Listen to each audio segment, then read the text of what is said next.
Hello friends, your academic services private limited में आपका स्वागत है। पिछले काफ़ी सारे सेशन से हमने जीएसटी के बेसिक सिनेरियो की जानकारी ली।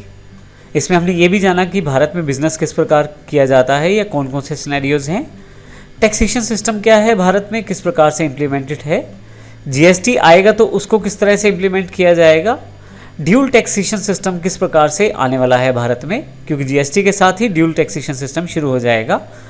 आप अपने बिजनेस को किस प्रकार से जीएसटी में रजिस्टर करा सकते हैं और इनपुट टैक्स क्रेडिट प्राप्त कर सकते हैं, ये सारी जानकारी हमने पिछले सेशन में ली। इस सेशन में हम प्रैक्टिकल कॉन्सेप्ट की बात करेंगे कि टैक्स सिस्टम जो भारत में ऑलरेडी है और जीएसटी आने के बाद दोनों में किस तरह का अंतर आने वाला है और किस प्रकार से हम बिलिंग या किस प्रकार से हम टैक्स इनपुट क्रेडिट को प्राप्त करने वाले हैं।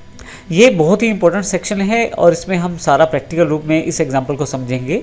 लेकिन इससे पहले मैं आपको जानकारी दे दूं कि यदि आपने अभी तक हमारा चैनल सब्सक्राइब नहीं किया है तो अभी कर लें, क्योंकि हम आने वाले काफ़ी सारे सेशन जीएसटी बेस्ड बनाने वाले हैं। क्योंकि जैसे ही जीएसटी आएगा नई नई चीज़ें उसके साथ आती चली जाएगी, आपको भी समय समय पर उन सब की जानकारी मिलती चली जाएगी। तो आइए शुरू करते हैं प्रैक्टिकल रूप में समझना जीएसटी को। इस पूरे सेशन में हम सीखेंगे कि एग्जिस्टिंग टैक्सेशन सिस्टम क्या है और जीएसटी से किस प्रकार से अंतर आने वाला है। साथ ही हम ये भी देखेंगे कि आप किस प्रकार से प्रैक्टिकल पोजीशन में जीएसटी को कलेक्ट करते हैं और इनपुट टैक्स क्रेडिट प्राप्त करते हैं।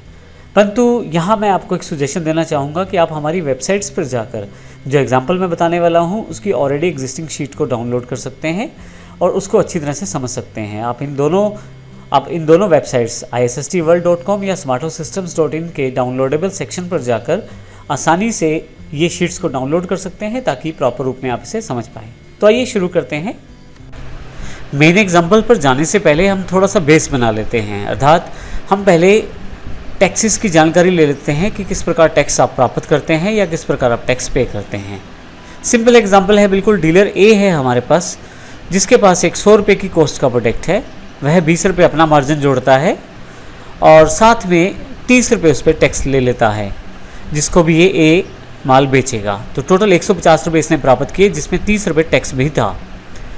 डीलर बी ने इसी माल को खरीदा 150 रुपये में, जिसमें 30 रुपये टैक्स पे कर चुका है। अर्थात डीलर बी ऑलरेडी 150 रुपये वाले माल में 30 रुपये टैक्स भी पे कर चुका है।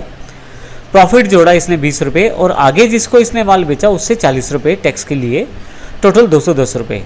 अब यहाँ ध्यान दीजिएगा कि डीलर बी ने 40 रुपये प्राप्त किए सेल पे टैक्स के रूप में और 30 रुपये ऑलरेडी ये पे कर चुका है टैक्स के रूप में ए को।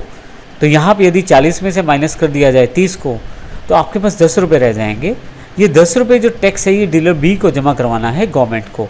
अब यहाँ पे गवर्नमेंट ने असल में इनपुट टैक्स क्रेडिट दिया है डीलर बी को, क्योंकि डीलर बी ऑलरेडी 30 रुपये टैक्स के रूप में पे कर चुका था जब इसने माल ए से लिया था, क्योंकि देखिए 150 रुपये में 30 रुपये शामिल थे। तो इस तरह से ये जो आपको टैक्सेशन में क्रेडिट मिलता है इसे इनपुट टैक्स क्रेडिट कहते हैं। जब आप परचेज पे कोई टैक्स पे कर चुके होते हैं तो आप उसका इनपुट टैक्स क्रेडिट प्राप्त कर सकते हैं। लेकिन ध्यान रखिएगा, सभी तरह के टैक्सेस का इनपुट टैक्स क्रेडिट नहीं मिलता। इसकी जानकारी हम इस एग्जाम्पल में भी समझने वाले हैं। यहाँ पर हमारे पास 2 टेबल दिए गए हैं। सबसे ऊपर वाला जो टेबल है वो हमारे पास विदाउट जीएसटी, अर्थात जो हमारे पास एग्जिस्टिंग टैक्सेशन सिस्टम है उसके आधार पर कार्य करेगा। नीचे जो टेबल दिया गया है दूसरे वाला, इसमें यदि आप देखें तो ये हमारे पास कैलकुलेशन जो शो करेगा वो जीएसटी बेस्ड, अर्थात जीएसटी के साथ करेगा। आइए सबसे पहले ऊपर वाले एग्जाम्पल को हम क्लियर करते हैं। यह जीएसटी के बिना है, अर्थात यहाँ पे जीएसटी का प्रयोग नहीं किया गया। यहाँ पे हमने उन टैक्सेस का प्रयोग किया गया है जो प्रेजेंटली इंडिया में प्रयोग किए जा रहे हैं। अब यहाँ यदि आप देखें तो हमारे पास, इसको पहले पूरी तरह से समझते हैं। ऊपर की तरफ डीलर आपके प्रोडक्ट का कॉस्ट, एक डीलर जो प्रॉफिट जोड़ता है 20% माना गया है सेलिंग प्राइस। उसके पश्चात कुछ टैक्सेस दिए गए हैं जैसे एक्साइज, सीएसटी और वैट। फाइनली टैक्सेस को जोड़ के जो प्राइस आता है, टैक्स जो आप पे करते हैं अपनी परचेज पे, टैक्स जो आप रिसीव करते हैं सेल पे, और फाइनली जो आपको टैक्स गवर्नमेंट को पे करना होता है उसकी जानकारी यहाँ पे दी गई है। हम यहाँ से हरियाणा से शुरुआत करते हैं। मान लीजिए हमारे पास हरियाणा और पंजाब 2 स्टेट्स हैं। सबसे पहले ए डीलर जिसके पास 1000 रुपये की कॉस्टिंग का प्रोडक्ट है वह अपना 20% मार्जिन जोड़ता है, अर्थात 200 रुपये, और 1200 रुपये उसका सेलिंग प्राइस हो जाता है। अभी के टैक्सेशन सिस्टम में यदि हम बात करें तो हम इस पे एक्साइज ड्यूटी लगाते हैं, और क्योंकि यह मैन्युफैक्चरर प्रोडक्ट है मान लीजिए, तो इस पे 12% टैक्स 144 रुपये हो जाता है। ध्यान दीजिए टैक्स जो है वो सेलिंग प्राइस पे लगा है, 1200 के ऊपर 12% टैक्स लगा है, और यदि हम देखें तो फाइनल प्राइस हमारे पास 1344 रुपये, जो कि आपके पास सेलिंग प्राइस और एक्साइज का जो टैक्स है इन दोनों को जोड़कर आ गया है। फाइनली इस ए डीलर ने जो टैक्स प्राप्त किया है जब इसने ये प्रोडक्ट को बेचा है 144 रुपये, उसको ही इसे पे करना है, अर्थात जो पे टैक्स रहेगा ए डीलर के लिए 144 रुपये रहेगा।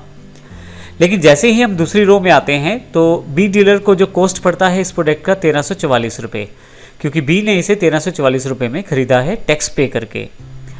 इसमें इसने 20% प्रॉफिट अपना जोड़ा और इसका प्राइस हो गया 1613 रुपये।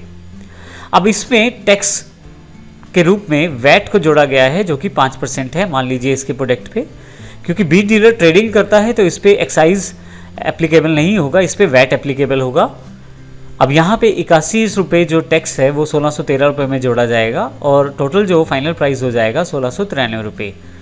यहाँ पे यदि आप देखें तो टैक्स जो रिसीव हुआ है वो 81 रुपये रिसीव हुआ है। यहाँ पे जो ऑलरेडी बी टैक्स पे कर चुका है 144 रुपये के रूप में ए को, उसको यह इनपुट टैक्स क्रेडिट के रूप में प्राप्त नहीं कर पाएगा। उसका कारण यह है कि इसने जो टैक्स पे किया है वो एक्साइज टैक्स था और आगे ये जो टैक्स अभी प्राप्त कर रहा है ये वैट है, तो इस तरह से ये इसमें एडजस्ट नहीं कर पाएगा। तो अल्टीमेटली इसको ये टैक्स गवर्नमेंट को पे करना पड़ेगा 81 रुपये के बीच में। इसी तरह से बी ने सी को बेचा माल 1693 रुपये की कॉस्टिंग के साथ, जो कि कॉस्टिंग सी को पड़ी है। सी इसमें अपना प्रॉफिट मार्जिन ऐड करता है 339 रुपये, जो कि 20% है। फाइनली 2032 रुपये का सेलिंग प्राइस आपके पास अवेलेबल हो जाता है। सी भी आगे ट्रेडिंग करता है तो वो अपना 5% टैक्स और जुड़ जाता है 102 रुपये। फाइनली प्राइस 2134 रुपये। अब क्योंकि सी ने वैट को रिसीव किया है और सी ने बी को 81 रुपये वैट के रूप में पे कर चुका है पहले से, तो फाइनली इसे 21 रुपये टैक्स जमा करवाना है। 81 रुपये पहले से ही सी बी को पे कर चुका है वैट के रूप में, और इस तरह से इसको इनपुट टैक्स क्रेडिट मिल जाएगा 81 रुपये का। फाइनली इसे 21 रुपये जमा करवाने हैं एज अ टैक्स। अब यहाँ पे डी की बात करते हैं। डी भी 2134 रुपये का यही प्रोडक्ट खरीद लेता है और अपना प्रॉफिट मार्जिन 20% जोड़ देता है और इसका सेलिंग प्राइस हो जाता है 2560 रुपये। लेकिन क्योंकि डी को माल बेचना है अब दूसरी स्टेट में, क्योंकि हम अभी हरियाणा स्टेट में हैं और अब अगला जो माल बेचना है हमने वो पंजाब में बेचना है, तो डी जब ये माल बेचेगा पंजाब में तो अब अपने बिल पे ये CST टैक्स लगाकर बेचेगा। तो 2560 रुपये के ऊपर 307 रुपये जोड़े जाएंगे और 2868 रुपये अब फाइनल प्राइस हो जाएगा। अब यहाँ पे ध्यान रखिएगा कि CST की इनपुट टैक्स क्रेडिट भी नहीं प्राप्त कर पाएगा डी, क्योंकि इसने यह माल दूसरी स्टेट में बेचा है। तो फाइनली इसको 307 रुपये एज अ टैक्स जमा करवाने पड़ेंगे। अब हम बात करते हैं पंजाब की। पंजाब में जो ई डीलर है उसने यह सामान 2868 रुपये में डी से खरीदा। इसमें उसने अपना प्रॉफिट 20% जोड़ा 574 रुपये और 3441 रुपये का सेलिंग प्राइस इसने रखा। अब इसने क्योंकि पंजाब स्टेट में माल बेचना है तो 413 रुपये वैट के जोड़े और फाइनली 3854 रुपये इस पे फाइनल प्राइस अवेलेबल हो गया। परंतु यहाँ पे इस पर किसी भी तरह का टैक्स क्रेडिट नहीं मिलेगा, क्योंकि इसने CST पे किया है और आगे से वैट को प्राप्त किया है। तो यहाँ पे यदि हम देखें तो जो टैक्स रिसीव हुआ है 413 रुपये पंजाब गवर्नमेंट को पे करना पड़ेगा। इसे 307 रुपये जो इसने पहले पे किए थे परचेज पे, जो हमारे पास ऊपर है, वो उसका किसी भी तरह से क्रेडिट नहीं मिल पाएगा। फाइनली ई ने एफ को माल बेचा 3854 रुपये का 771 रुपये प्रॉफिट के साथ। सेलिंग प्राइस अब 4625 रुपये हो चुका है। वैट 555 रुपये जोड़ा और फाइनल प्राइस 5180 रुपये। टैक्स पे करने के पश्चात अब टैक्स पेमेंट के लिए अब यहाँ पे 413 रुपये इसने पे कर चुका है एफ और 555 रुपये इसने सेल्स में टैक्स को प्राप्त किया है वैट को। तो दोनों का जो अंतर है वो इसको जमा करवाना है एज अ टैक्स। तो 142 रुपये इसको जमा करवाने हैं। इसको इनपुट टैक्स क्रेडिट मिला है 413 रुपये का। फाइनली एफ ने जी को माल बेचा 5180 रुपये का। अपना प्रॉफिट जी ने जोड़ा और सेलिंग प्राइस 6216 रुपये। फिर से टैक्स जोड़ा गया, वैट 746 रुपये। फाइनली कस्टमर को ये प्रोडक्ट जो पड़ा है वो 6,962 रुपये का पड़ा है। यहाँ पे जी को इनपुट टैक्स क्रेडिट मिलेगा 555 रुपये का, क्योंकि वह इसे पे कर चुका है जब इसने इसे परचेज़ किया है। तो अल्टीमेटली इसको 191 रुपये का टैक्स पे करना है। यदि आप यहाँ देखें तो फाइनल प्राइस इस प्रोडक्ट का 6,962 रुपये कस्टमर को पड़ा है और टोटल जो टैक्स पे किया गया है वह 1,298 रुपये टैक्स गवर्नमेंट को पे हुआ है।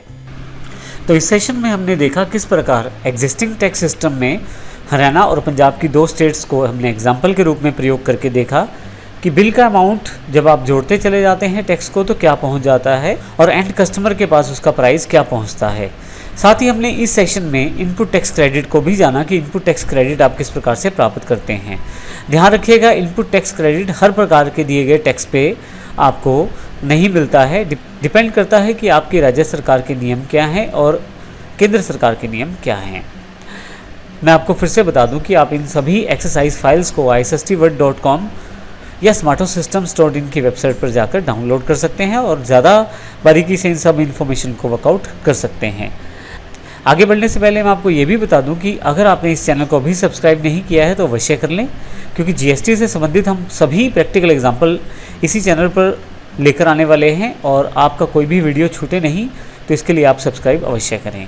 और साथ ही यदि आपको ये वीडियो पसंद आया हो तो इसे लाइक और शेयर अवश्य करें। धन्यवाद।